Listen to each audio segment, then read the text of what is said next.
entre bonne gouvernance et démocratie aujourd'hui, qu'est-ce qui est plus pour notre pays? Je pense que notre pays a besoin de deux, puisque les règles et les principes de la démocratie et de l'état de droit sont régulièrement violés.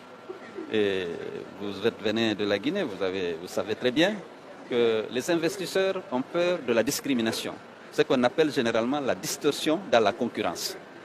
Lorsque vous appelez un ami, un copain, vous lui octroyez un marché public, vous devez savoir que c'est une discrimination à l'endroit des autres entreprises qui sont aussi des contribuables, qui devaient avoir les mêmes droits.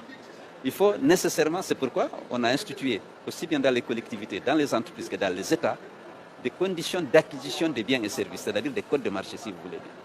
C'est parce que vous avez le devoir de garantir l'égalité des droits et des chances entre toutes les entreprises. Vous devez faire un appel à la concurrence pour que les gens soumissionnent et que vous preniez la meilleure offre sur la base, naturellement, du cahier de charges que vous aurez diffusé.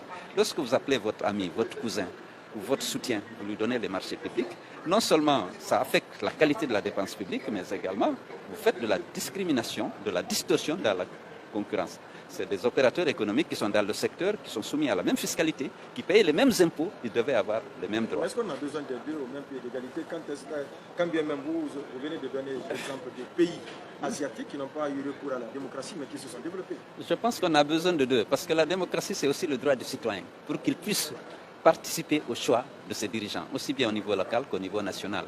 Je pense que s'il n'y a pas de démocratie, il y a toujours un risque de remise en cause de l'ordre établi. Et l'investisseur a besoin de sécurité sur la durée, de stabilité. Or, si l'absence de démocratie peut être source de déstabilisation du système et de remettre en cause donc la sécurité des investissements.